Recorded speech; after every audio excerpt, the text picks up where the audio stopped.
All right, so you want to become like a procurement powerhouse, right? We're Mm. not talking about like bullying suppliers or anything like that. Right. We're talking about really mastering that art of negotiation to build those win-win relationships, Yeah, the ones that keep your supply chain flowing and your bottom line happy.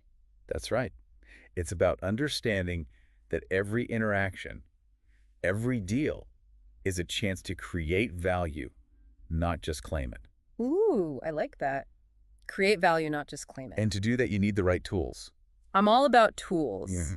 So what's the first one we're pulling out of our negotiation toolbox? Let's talk about the matrix model. Ooh, the matrix model. Think of this as a way to decode your own negotiation DNA Okay. and understand the style that comes most naturally to you. Decoding my negotiation DNA. I'm into it. So how does this matrix model work? It boils down to understanding your priorities in a given negotiation. Okay. Are you naturally drawn to collaboration, Mm-hmm. seeking a solution that benefits both parties, Okay.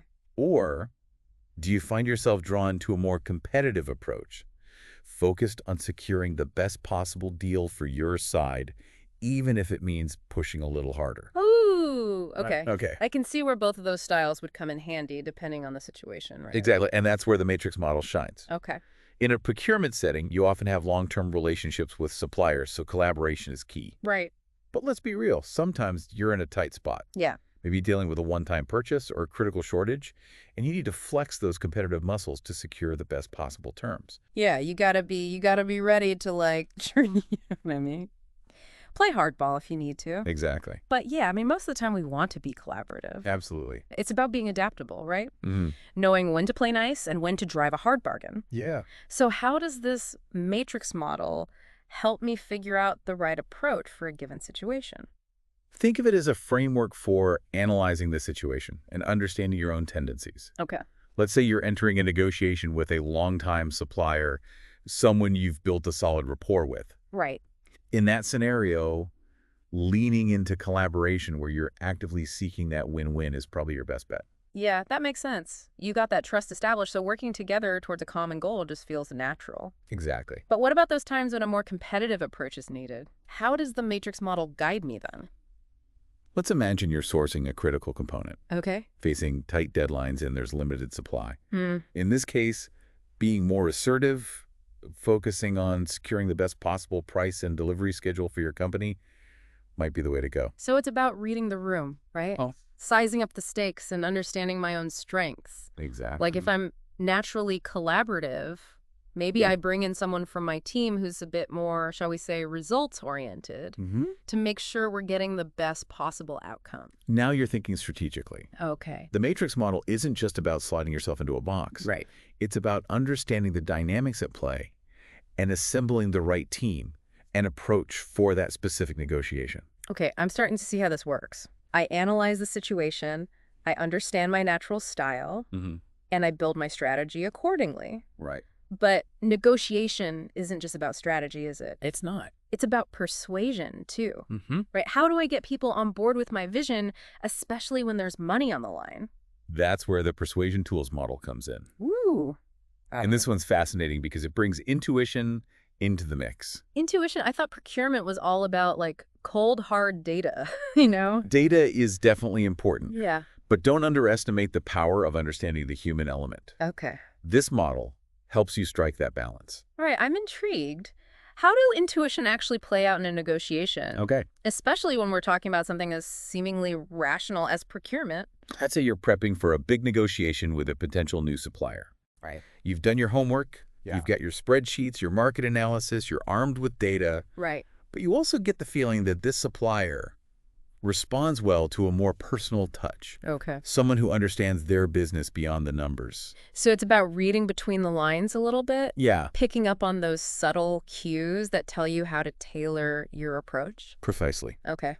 This model would suggest that in this scenario, while your data is crucial, Yeah. weaving in a compelling narrative Okay. may be about how your company's values align with theirs could be the difference maker. So it's like I'm appealing to both their head and their heart. Yeah. The data shows them, I'm serious, the story shows them we're a good fit. Now you're getting it. Okay. But let's flip the script. Imagine you're dealing with a very analytical procurement manager. All right. They live and breathe data, Mm-hmm. and You can bet they've scrutinized every number in your proposal. Okay, in that case, I'm definitely not going to win them over with a tear-jerking story about my company's history. Probably not. Yeah. This model would suggest sticking to the facts, anticipating their questions, and having your data-driven arguments rock solid. So it's about knowing your audience, right? Yes. Knowing your strengths and then playing the right cards. Exactly. And that brings us to another powerful tool, ZOPA. ZOPA. Okay, it sounds a little bit like a trendy new fitness class. Uh-huh. But I'm guessing it's something far more useful in the world of procurement. You could say that ZOPA stands for Zone of Possible Agreement. It's essentially the sweet spot where both parties in a negotiation can walk away feeling like they got a fair deal. So it's about finding that common ground, that overlapping space where everyone feels good about the outcome. Exactly. But here's the thing. Okay. You can't just stumble upon the ZOPA. You have to actively define it. Okay. And that starts with understanding your own limits. Right. Like, what's the absolute most I'm willing to pay for this shipment of components? Yeah. Or the longest lead time I can accept without throwing our production schedule into chaos. Those are great examples. Yeah. You need to know your walkaway point before you even sit down at the negotiating table. Yeah. But equally important is understanding the other side's perspective. Okay, so I got to put myself in their shoes. Yes. What are their needs? Their constraints. Exactly. Let's say you're negotiating a contract for raw materials. Okay. Have they been hit by rising transportation costs? Right. Are they facing labor shortages? The more you understand their pressures, the better you can anticipate their position in the negotiation. It's like gathering intel, right? Yeah. The more I know about their situation, the better equipped I am to find a deal that works for everyone. Precisely. Yeah. Because remember, the goal isn't to win the negotiation. Right. It's to reach an agreement that creates value for both sides. I like that. And that requires understanding where their flexibility lies, just as you understand your own. This is making a lot of sense. Good. So I've defined my limits. I've done my research on the other party. I've got a sense of their potential wiggle room. Okay. What's next? Now, this is where it gets really interesting. You need to have a backup plan. Okay. We call this your BTNA. BTNA. Another acronym. Right. Right. Break it down for me. BTNA stands for Best Alternative to a Negotiated Agreement. Okay. It's that safety net. Okay. That plan B you have in place if this particular negotiation goes south. Okay. I'm all about having a plan B. Right. So in a procurement situation, what might a BTNA look like? Let's say you're negotiating with your preferred supplier for a key component, but you're just not finding that ZOPA, that win-win zone. Right. Your BTNA might be having a secondary supplier lined up, Okay. maybe one with slightly higher prices but more reliable delivery times. So it's like saying, hey, I'm really invested in making this work with you, but I'm also prepared to walk away if I need to. Having that BTNA gives you options. Which gives you power at the negotiating table. You hit the nail on the head. Okay. A strong BTNA isn't about being threatening. Right. It's about being prepared. Yeah. It gives you the confidence to walk away from a deal that doesn't serve your needs, knowing you have other options. Okay, I'm sold BTNA. It's going on my list of negotiation must-haves. Right. But let's be honest. Negotiations aren't always smooth sailing. True. Sometimes things get a little, shall we say, heated. Right. A little conflict arises. Conflict is a natural part of any negotiation. Yeah. The key is understanding how to navigate it constructively. Okay. And for that, we turn to the Thomas Kilmann conflict model. Okay. Conflict management time. Yes. Everybody bring your boxing gloves. I was going to say. Just kidding. So how does this model help us deal with those inevitable disagreements? Think of it as a compass for navigating conflict. Okay. It identifies 5 main styles: Okay. competing, collaborating, accommodating, avoiding, and compromising. Okay, 5 styles. So are you saying we all have like a default conflict mode? Yeah. Like when things get tough, I automatically go into avoid mode? Many of us do have natural tendencies. Yeah. And knowing yours is half the battle. Okay. Let's say you're dealing with a supplier who's known for driving a hard bargain. Okay.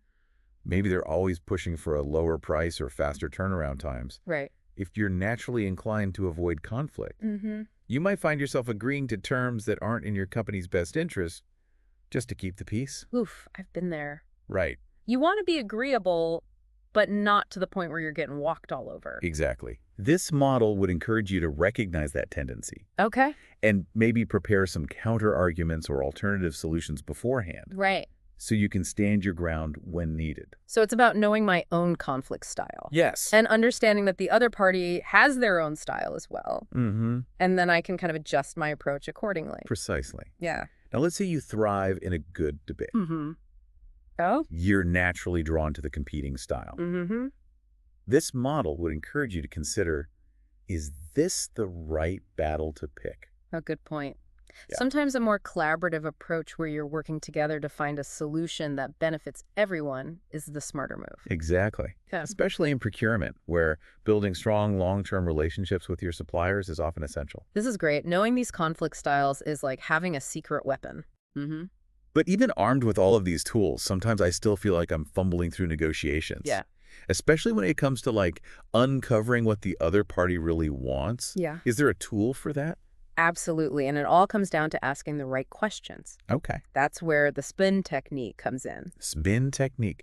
Okay, I'm picturing like a watching machine, but I'm guessing this is a bit more sophisticated. Definitely more boardroom than laundry room. Okay, good.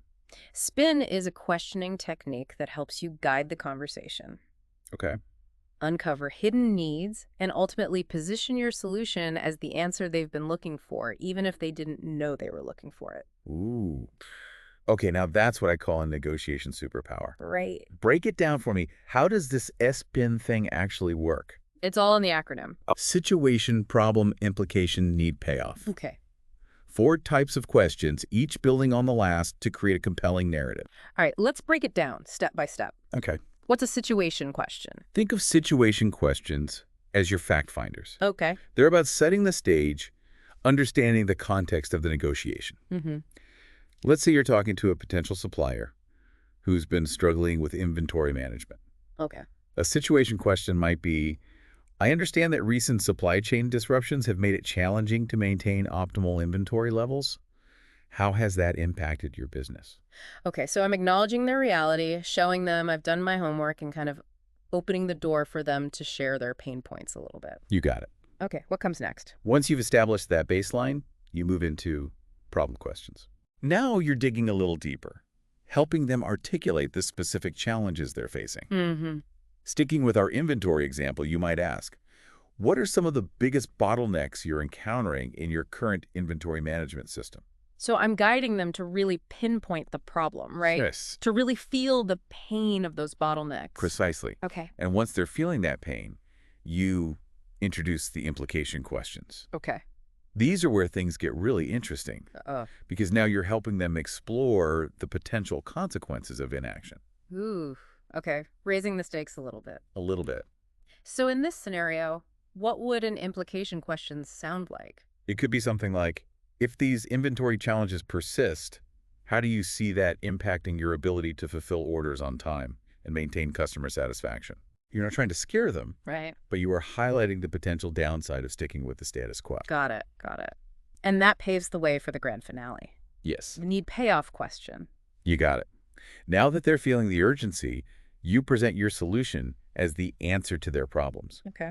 A need payoff question in this scenario might be, if you had a system that provided real-time inventory visibility and automated your ordering process, how much time and money do you estimate that would save you each month? Brilliant. You're not just telling them your solution is great, you're guiding them to discover that for themselves. Exactly. They're practically selling themselves on the benefits at that point. Exactly. Spin is about framing the conversation in a way that leads to that natural aha moment. I like it. They see the problem, they feel the urgency, and they realize that your solution is the key to unlocking a better future. Okay, I am adding spin to my negotiation toolkit right now. Good. This has been eye-opening. We've covered so much ground today. From decoding our negotiation DNA with the matrix model to mastering the art of persuasion and building our BTNA safety net. Right. But before we wrap up this epic deep dive, Yes. I want to circle back to something we touched on earlier, Okay. power dynamics. Yes. In the world of procurement, those can get a little tricky. Absolutely. Procurement often involves inherent power imbalances. Yeah. You might be a smaller company negotiating with a massive supplier, or you might be facing urgent deadlines while they're operating on a more relaxed timeline. Right.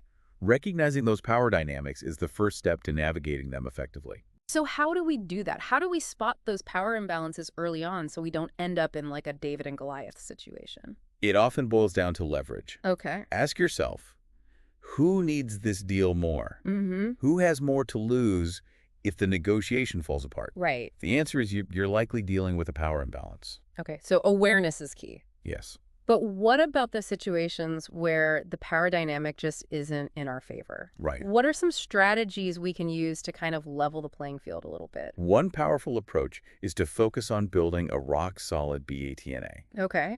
The stronger your alternatives, the less reliant you are on any single supplier or deal. Right. And that gives you leverage. It's like having that confidence that says, I'm here to make a deal, but I'm not afraid to walk away if it's not the right deal. Exactly. And don't underestimate the power of preparation. Mm-hmm. Information is gold in a negotiation. Right. The more you know about the other party's needs, constraints, and motivations, Yeah. the better equipped you'll be to find creative solutions that work for everyone involved. So it's like they say in real estate, do your due diligence. Exactly. Got it. And finally, remember that building rapport and establishing a collaborative tone can go a long way. Yeah. Even in the face of power imbalances, Mm. people are more likely to negotiate fairly when they feel respected and heard.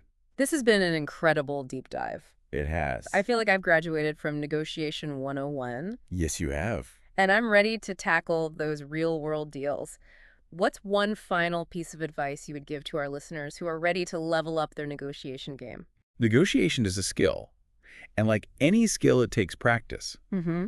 Embrace every opportunity to hone your abilities, whether it's negotiating with a vendor, a colleague, or even a family member. Right. The more you practice these tools and techniques, the more they'll become second nature, and the more success you'll find at the negotiating table. I love it. Every interaction is a chance to sharpen those negotiation skills.